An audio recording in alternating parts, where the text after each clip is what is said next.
Bella a tutti ragazzi, ben ritrovati in un nuovo video dell'Aspetta che ci ha marcato Batman Napoletano. Come state? Spero tutto bene. In questo video andremo nell'ultimo video tra l'altro in questa stanza meravigliosa, devo dire.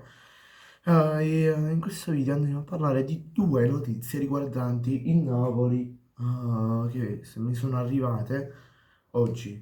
Allora, ho sentito, partiamo dalla prima. Ho sentito la notizia, una notizia, che quando sono andato a verificare ho detto, ma che chi sono scemo? Hanno dicendo una cosa per un'altra, cioè no, non dobbiamo dire cose che non sono vere solo per darti hype e farti diventare famoso, no, devi dire cose buone e giuste. Perché ho sentito alcuni youtuber che parlano appunto di calciomercato e si credono esperti in questo.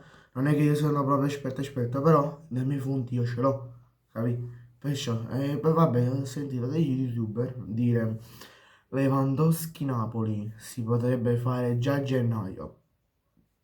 Allora, partiamo dall'opzione più concreta, cioè quella che a gennaio non si può fare niente. Cioè, gennaio è un mercato di riparazione.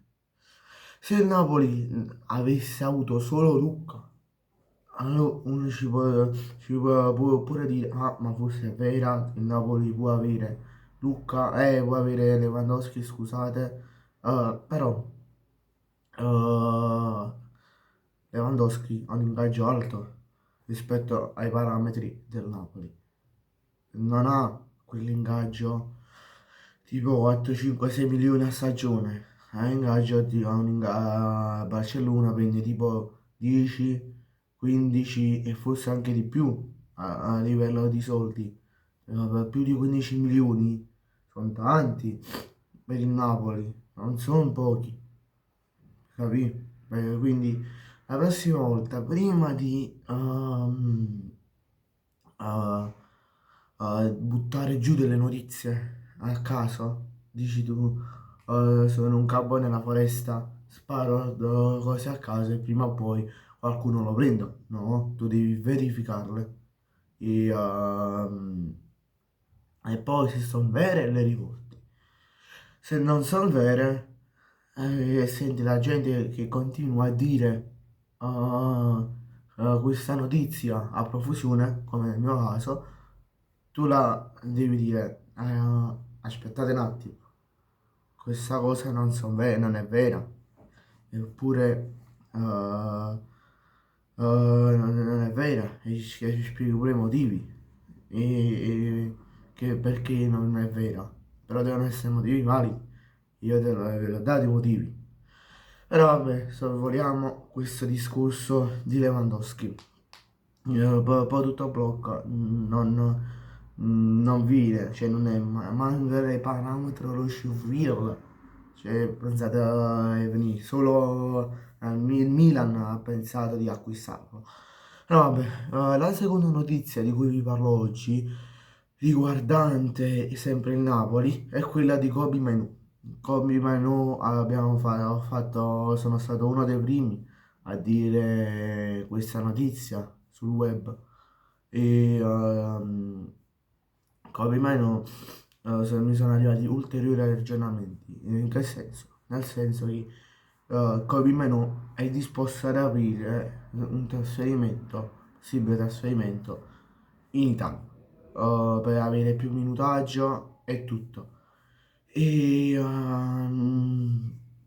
e però la strada più semplice sia per il Napoli che il giocatore sarebbe un prestito con obbligo di riscatto, cose anche a Napoli e a come meno potrebbe andare pure bene perché il Napoli a gennaio avrebbe pensato di vendere se arrivano offerte giuste, anche chissà, però solo se arrivano delle offerte proprio no, irrifiutabili, se no non se ne fa niente. E diciamo che vuole diciamo, mandare anche in prestito qualche giocatore a giugno, come magari fare un piccolo prestito per Vergara, farlo stare una stagione e poi se è cresciuto, lo richiami indietro, se non è cresciuto lo vai a vendere, se non è cresciuto a livello agonistico, a livello diciamo di prestazioni, ecco. Perciò si pensa anche di un obbligo di riscatto che farebbe comodo anche al giocatore. E, ehm, però sono arrivati ulteriori aggiornamenti perché il Manchester United dice aspetta un attimo, io non voglio dare via che sia in prestito o in trasferimento a titolo definitivo, quello che volete voi.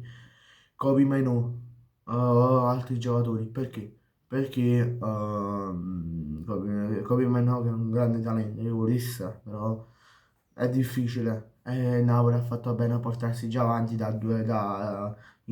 fine ottobre, inizio novembre. Così già per gennaio già titolo avanzato. Vabbè,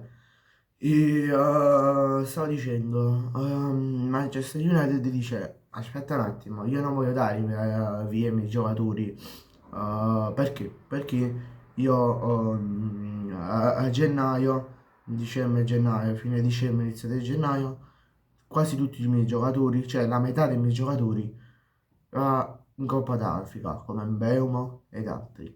Va a fare la Coppa d'Africa e quindi io mi ritrovo decimato. Ehm, quindi non vorrei al momento dare dei giocatori via se non me ne entrano altri. Quindi preferisco io prendere due o tre giocatori, magari due un centrocampista, diciamo uno per l'uno che viene a mancare e poi magari dare via il mio giocatore sempre se serve in quel ruolo come Kobe Mainoo che a centrocampo il Manchester United pure dovrebbe dare via le nazionali questo giocatore, un paio di giocatori e dovrebbe acquistarne altri magari sempre in prestito e poi magari darne via alcuni che non servono. Ruben Amorim ma comunque tutto questo, in tutte queste partite durante questa trattativa con Napoli continua a non farlo giocare tanto e a farlo giocare poco, quindi mandarlo via al Manchester United sarebbe pure una cosa buona, però vabbè. Comunque stanno sempre alcune squadre interessate al giocatore come il Borussia Dortmund e il Bayern Monaco, però non sono così avanzate come il Napoli. C'è anche il Milan e la Juventus, se vogliamo citare delle squadre italiane, sul giocatore. Bene ragazzi, grazie a tutti per la visione, ci vediamo in un prossimo video, mi raccomando iscrivetevi al canale e lasciate un bel like, ciao!